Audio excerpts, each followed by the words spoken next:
السلام علیکم ورحمۃ اللہ وبرکاتہ۔ الحمد للہ وحدہ والصلاة والسلام علی خیر خلقہ محمد وعلی آلہ وصحبہ اجمعین، اما بعد فإن خیر الحدیث کتاب اللہ وخیر الہدی ہدی محمد صلی اللہ علیہ وسلم وشر الأمور محدثاتها وكل محدثة بدعة وكل بدعة ضلالة وكل ضلالة في النار۔ رب اشرح لي صدري ويسر لي أمري واحلل عقدة من لساني يفقهوا قولي۔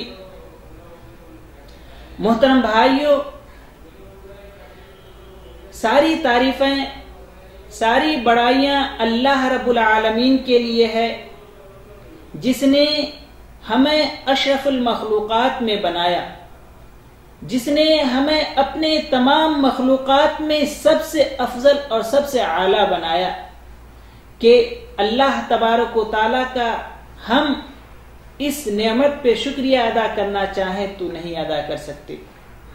محترم بھائیو، اللہ تبارک و تعالیٰ نے ہمیں اشرف بنانے کے ساتھ ساتھ ہمیں عقل دیا کہ ہم عقل کے ذریعے سے حق اور باطل اس کو پرکھیں اور پھر اس کے بعد ہم حق کو قبول کریں۔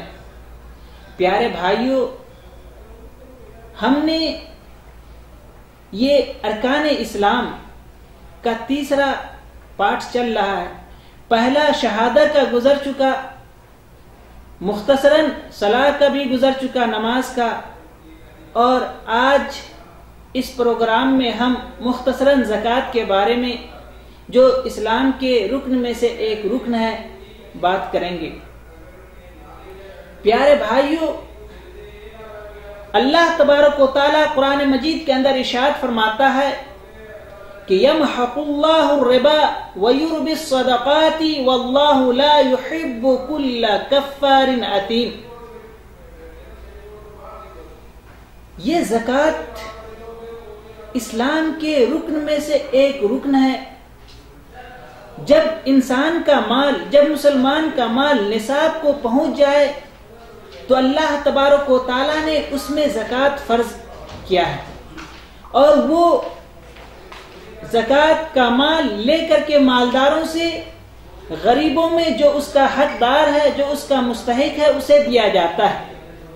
اللہ کے رسول صلی اللہ علیہ وسلم نے فرمایا کہ جب معاذ بن جبل کو یمن بھیج رہے تھے، اس وقت اللہ کے رسول صلی اللہ علیہ وسلم نے فرمایا کہ تم اہل کتاب کی طرف جا رہے ہو، تم اسے اسلام کی طرف بلانا اور تدریجاً تم اسے اسلام کی تعلیمات دینا۔ پہلے اسلام کے ارکان اور نماز وغیرہ کے بارے میں بتانا، پھر اس کے بعد زکوٰۃ کے بارے میں بتانا۔ اسی وقت اللہ کے رسول صلی اللہ علیہ وسلم نے فرمایا کہ زکوٰۃ کے بارے میں کہ تُؤْخَذُ مِنْ أَغْنِيَائِهِمْ وَتُرَدُّ إِلَىٰ فُقَرَائِهِمْ، کہ تمہارے مالداروں میں سے وہ مال لیا جائے گا جب وہ ان کا مال نصاب کو پہنچ جائے گا تب، اور پھر اس کے بعد اس کے فقراء کو ان کے فقراء میں تقسیم کر دیا جائے گا جو ان کا مستحق ہوگا۔ محترم بھائیو، اس زکوٰۃ سے اللہ تبارک و تعالیٰ نے جو اس کا حقدار ہے، جس کے پاس مال نہیں ہے، جس کے پاس کھانے کا کچھ نہیں ہے، جو اس کا مستحق ہے، اسے بھی یہ نعمت نوازا ہے کہ وہ بھی بھوکا نہ رہے، بلکہ مالداروں سے لے کر کے ان کو بھی دیا جائے تاکہ وہ بھی اپنی زندگی دنیا کے اندر بسر کرے۔ دیکھیے اسلام کا نظام کتنا بہترین نظام ہے۔ صحیح مسلم کے اندر ہے، حضرت ابو ہریرہ رضی اللہ تعالیٰ عنہ سے روایت ہے، کہتے ہیں کہ رسول صلی اللہ علیہ وسلم نے فرمایا کہ ایک دفعہ ایک آدمی ایک جنگل میں بیاباں جگہ میں تھا کہ اس نے بادل سے ایک آواز سنی کہ اس بادل سے یہ آواز آ رہی تھی کہ تم فلاں آدمی کے باغ کو سیراب کرو۔ چنانچہ بادل کا وہ ٹکڑا وہاں سے چلتا ہے اور چل کر کے ایک پتھریلی زمین پر خوب بارش برساتا ہے۔ پھر اس کے بعد وہ سارے پانی، وہاں پہ بہت سارے نالے ہوتے ہیں، ایک نالے میں جمع ہوتا ہے اور ایک طرف چل پڑتا ہے۔ وہ آدمی اس پانی کے پیچھے پیچھے چلنے لگتا ہے تو دیکھتا ہے کہ وہ پانی ایک باغ میں جا کر کے اس باغ کو سیراب کر رہا ہے.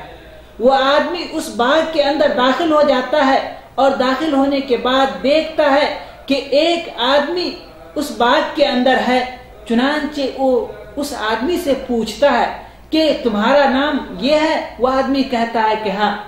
پھر اس کے بعد وہ آدمی کہتا ہے کہ تم کون سا عمل کرتے ہو کہ میں نے جنگل میں اس بادل سے تمہارا نام سنا تھا اور یہ نام آیا تھا کہ تم جا کر کے اس پانی سے اس کے باغ کو سیراب کرو. چنانچہ پانی برسا اور وہ پانی تمہارے کھیت میں آ گیا اور تمہارے کھیت کو سیراب کر دیا.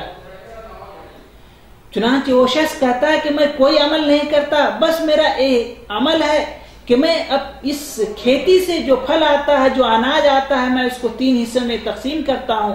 پہلا حصہ اپنے گھر والے کے لیے چھوڑتا ہوں، دوسرا حصہ میں فقراء میں تقسیم کر دیتا ہوں، اور تیسرا حصہ جو ہوتا ہے پھر میں اس کھیتی کے لیے رکھتا ہوں تاکہ اس سے پھر میں دوبارہ کھیتی کروں. چنانچہ دیکھیے کہ اس شخص نے اپنے مال سے غریبوں کا، فقیروں کا، جو اس کا حقدار ہے، اسے کا حق نکالا تو اللہ تبارک و تعالیٰ نے اسے کے کھیت کو سیراب کرتا ہے. یعنی جو شخص دوسرے کا حق دیتا ہے تو اللہ تبارک و تعالیٰ بھی اس کے حق کو لوٹا دیتا ہے. چنانچہ ہمیں چاہیے کہ ہمارا مال جب نصاب کو پہنچ جائے تو ہم اس میں سے جو اس کا حقدار ہے اسے ہم لوٹا دیں. محترم بھائیو، اور جو شخص نہیں لوٹاتا ہے تو اس کے متعلق اللہ کے رسول صلی اللہ علیہ وسلم نے بتایا ہے.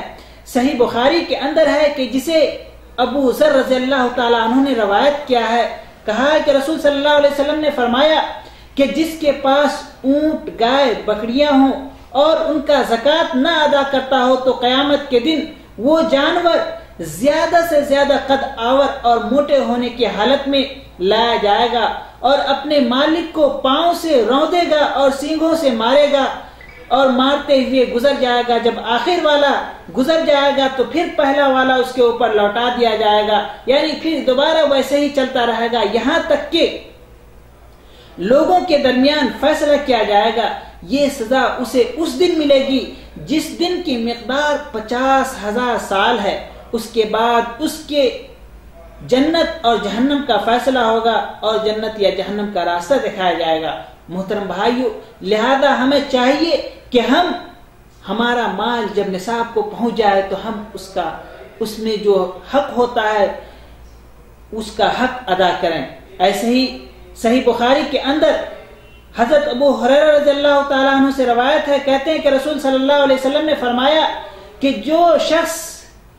جس شخص کو اللہ تبارک و تعالیٰ نے مال دیا اس نے اس کی زکوٰۃ نہ ادا کی تو قیامت کے دن اس کے مال کو ایک گنجا سانپ بنا دیا جائے گا جس کے آنکھوں کے اوپر 2 سیاہ نقطے ہوں گے. وہ اس کے گلے میں ڈال دیا جائے گا، پھر وہ اس کے منہ کے دونوں کنارے کے اوپر دونوں کناروں کو پکڑے گا اور کہے گا کہ میں تیرا مال ہوں، میں تیرا خزانہ ہوں. محترم بھائیو، دیکھیے یہ قیامت کے دن اس شخص کو عذاب ہوگا جو شخص اپنے مال میں سے زکوٰۃ نہیں ادا کرتا. اللہ تعالیٰ نے 4 قسم کے مال میں زکوٰۃ فرض فرمائی ہے جس پر انسانوں کی زندگی کا دار و مدار ہے. ان میں سے پہلا چوپایا یعنی اونٹ، گائے، بکری وغیرہ ہے، دوسرا سونا، چاندی، نقدی وغیرہ ہے، اور تیسرا ہر قسم کی تجارت کا سامان جس کی تجارت شرعاً جائز ہے، اور چوتھا زمین سے حاصل ہونے والی چیزیں جیسے غلہ، معدنیات وغیرہ ہے. تو ان کے اندر اللہ تبارک و تعالیٰ نے زکوٰۃ واجب قرار دیا ہے جب یہ نصاب کو پہنچ جائے. جو شرطیں ہیں اس شرط کے مطابق پہنچ جائے تو ہمیں چاہیے کہ ہم اس میں سے زکوٰۃ نکالیں، اور جو زکوٰۃ کا مستحق ہے لینے کا اس تک ہم ان زکوٰۃ کے مال کو پہنچائیں. آخر میں دعا ہے کہ اللہ تبارک و تعالی ہم تمام لوگوں کو زکوٰۃ دینے کی توفیق عطا فرمائے اور دین اسلام کے اوپر ثابت قدم رکھے. آمین. وآخر دعوانا ان الحمد للہ رب العالمین. والسلام علیکم ورحمۃ اللہ وبرکاتہ.